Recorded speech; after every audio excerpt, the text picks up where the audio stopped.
Nous en sommes à la quatrième et dernière vidéo de cette série sur le corps mental. Dans la dernière vidéo, je vous ai montré le fonctionnement des mémoires du corps mental et comment elles dépendent de ce que l'humain a capté avant sa naissance, tandis que ces modes de fonctionnement demeurent en fonction du lien de son énergie avec les énergies des parents. Je vous ai aussi démontré que c'est l'énergie de la fécondation qui stimule la vibration d'un nouveau corps mental, mais c'est sa propre sensibilité à capter qui définit ce lien énergétique avec l'un des deux parents. Dans la prochaine vidéo, vous pourrez constater comment ce lien énergétique, selon les mémoires du corps mental, pourrait modifier les comportements physiques, mais aussi amener l'humain à rejeter sa propre énergie physique. Dans la série de vidéos sur le corps physique, je vous ai démontré que l'énergie émotive physique crée la forme mâle avec un mode de fonctionnement action-réaction, tandis que l'énergie rationnelle physique crée la forme femelle avec un mode de fonctionnement de structure et d'organisation. Selon la puissance et la capacité du corps mental, l'énergie consciente contenue à l'intérieur réalisera entre 1 an et demi et 2 ans que dans sa manifestation, ce corps mental n'est plus la mère, mais une entité à part. Ce sera le développement du moi, car pour l'humain, le moi, c'est le corps mental inconscient dans sa capacité à se manifester dans ce monde matière selon son énergie et les sensations captées avant sa naissance. Pour un corps mental puissant, cette énergie prendra toute la place. L'enfant voudra tout vivre spontanément avec ses sens, ce qui pourrait exaspérer les parents qui, eux, vivent davantage dans un monde psychique, comme nous le verrons dans la prochaine série de vidéos. Tout au long de sa petite enfance jusqu'à environ 6 ans, l'enfant vivra des expériences qui stimuleront les sensations captées avant sa naissance et que le moi enregistrera comme sensations qui lui appartiennent. Les mémoires émotives du corps mental sont les images que l'enfant capte avec sa vision du fonctionnement de la mère et du père, mais surtout de la relation entre le père et la mère. Ces images vont créer des modes de fonctionnement automatiques qui vont l'aider à fonctionner dans la matière avec ce qu'il a appris et non avec ce qu'il est, tandis que les sensations intérieures deviendront le malaise qui sera ressenti dans une situation donnée sans savoir pourquoi. Vers l'âge de 9 ou 10 ans, toujours selon l'énergie du corps mental, la pensée va commencer à se former et dans l'inconscience, elle va récupérer les mémoires intérieures que le moi a enregistrées et qui deviendront une façon de penser. Par exemple, si la sensation intérieure est construite d'insécurité, la pensée ne sera jamais certaine de quoi que ce soit et aura toujours besoin d'être rassurée. Et dans certaines situations, la peur ou la panique sera omniprésente. L'humain vit ce qu'il connaît à partir des sensations qui l'habitent, et ces modes de fonctionnement l'aideront à supporter ces sensations, qu'elles soient faciles ou difficiles. Voici maintenant comment les sensations du corps mental peuvent changer le fonctionnement des énergies physiques. Un couple a un premier enfant totalement désiré par les deux parents, une fille. Elle devient le centre d'attraction et la fille de son père, qui s'occupe beaucoup d'elle. Un deuxième enfant s'annonce. Le père souhaite un garçon, et la mère, qui possède de sa mère cette sensation de se plier aux besoins de l'autre afin de ne pas être rejetée, voudrait bien satisfaire le désir du père. Mais c'est une autre fille. Le père est déçu, et la mère aussi, pour ne pas déplaire à son mari. Le père ignore totalement l'enfant, qui dès sa conception a déjà capté de la mère une puissante sensation de rejet, parce qu'elle n'a pas le bon sexe. Durant sa petite enfance, sa vision lui montre le fonctionnement de la mère, qui veut tellement faire plaisir à son mari. Et puisqu'elle n'a pas le sexe désiré, elle voit de sa mère que pour essayer de ne pas être rejetée par le père, elle doit aussi se plier à ses besoins afin de ne pas lui déplaire comme la mère le fait. Elle a beau essayer de lui faire plaisir, mais l'indifférence du père envers elle stimule cette puissante sensation de rejet parce qu'elle n'a pas le bon sexe. Tous les enfants, sans exception, ont besoin de l'attention et de l'affection des parents pour apprendre à fonctionner dans ce monde matière. Et pour avoir un peu d'attention, comme elle voit que sa sœur reçoit du père, cette fille, dans sa manifestation, utilisera l'énergie physique réactive d'un garçon au lieu des énergies de structure et d'organisation d'une fille. Mais l'effet est contraire, puisque même en utilisant un mode de fonctionnement de garçon, ça ne change pas la puissante sensation de rejet, et plus elle agit comme un garçon pour faire plaisir à son père, plus elle reçoit le rejet du père, car elle n'est pas un garçon. Ce côté émotif physique d'un garçon deviendra son mode de fonctionnement, et la sensation de rejet qu'elle a ressentie, liée à la sensation de plaire à l'autre, l'amènera à rejeter sa propre énergie de femme et de mère pour être ce que l'autre désire sans jamais tenir compte d'elle-même. Ces sensations lui ont fait accepter des conjoints qui la rejettent constamment comme son père et à qui elle essaie de plaire à tout prix, tandis que le malaise intérieur de ne pas être accepté l'amènera toujours à se sentir vulnérable, que ce soit dans sa famille, au travail ou dans sa vie personnelle. Ce manque d'attention et d'affection crée un grand vide intérieur, ainsi qu'un immense besoin d'être acceptée de sa famille, parce qu'elle se sent rejetée de tous. Elle essaiera de combler ce manque par toutes sortes de relations, mais elle reçoit toujours le rejet, et plus elle essaie de plaire, plus inconsciemment, elle stimule la sensation de rejet. Cette femme a déjà fait partie des ateliers que je donnais à l'époque, et que je nommais la mécanique de la vie.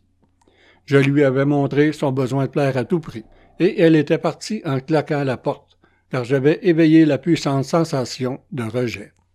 Quelques années plus tard, elle est venue me voir à mon bureau en me disant « Je crois que j'ai compris ce que tu voulais me dire ». À partir de là, je l'ai rencontrée en consultation individuelle et elle a fait un grand cheminement, car elle a compris que ce n'est pas nécessaire de plaire à tout le monde pour être soi-même. Son existence est devenue plus facile, car elle a appris à accepter ce manque intérieur et à s'occuper d'elle, sans chercher à vouloir plaire à tout prix. Bien sûr, ça ne change pas son mode de fonctionnement, car elle n'a jamais appris à fonctionner avec l'énergie de structure et d'organisation d'une fille, mais elle apprend à vivre avec sans se rejeter elle-même. Parmi toutes les personnes que j'ai rencontrées, ceux qui ont cherché à comprendre ont vécu des changements dans leur vie personnelle et professionnelle.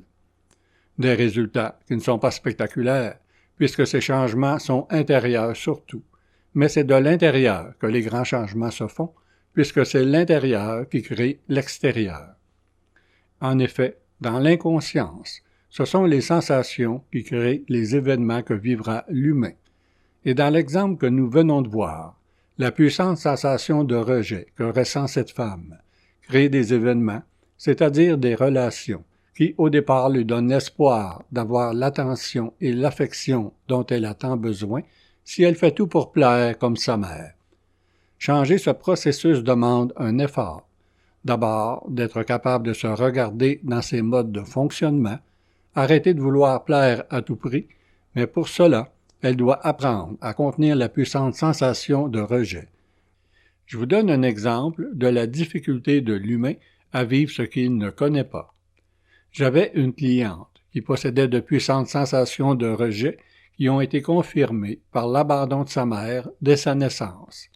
Elle a été adoptée par un couple avec lequel elle a capté des images de chicane et de bagarres entre les parents.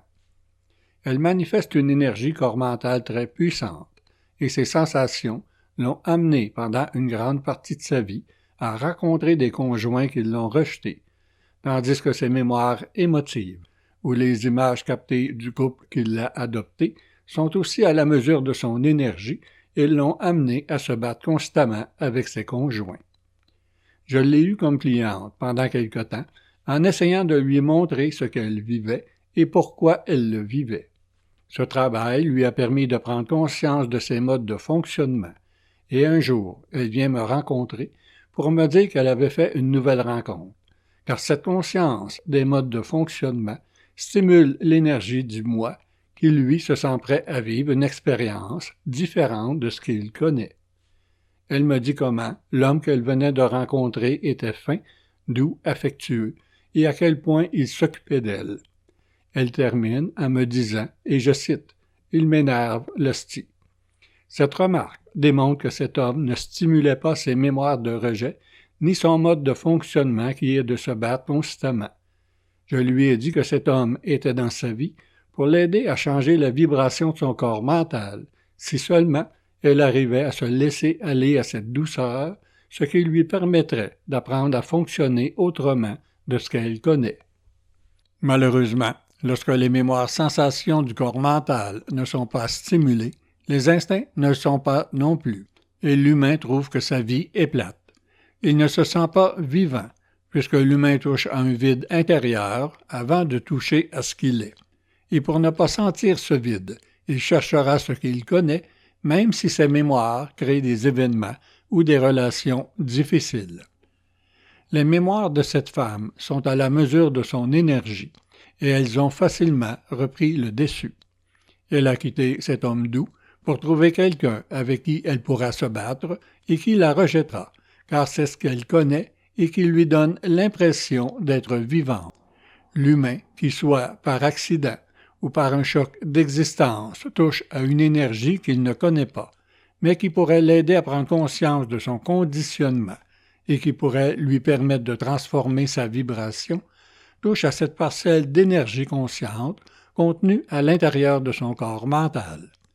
Cette énergie qui définit les expériences marquantes que l'humain vivra tout au long de son existence, non pas pour lui rendre la vie difficile, mais afin d'essayer de l'éveiller à ce qu'il est, et ces événements reviendront constamment dans l'existence de l'humain tant et aussi longtemps qu'il en demeure inconscient. Dans une vidéo de nos ateliers, je démontre que ce sont des liens avec des énergies différentes, comme cette femme qui rencontre un conjoint avec qui elle ne peut se battre, qui pourrait permettre à l'humain de prendre conscience de ses mémoires.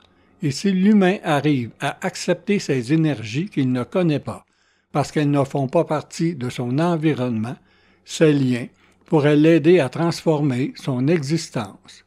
Ce contact est très difficile pour l'humain, car il ne stimule pas les mémoires, mais plutôt un contact avec l'énergie consciente qui se sent vulnérable et incapable de fonctionner dans ce monde matière puisqu'elle n'a jamais appris.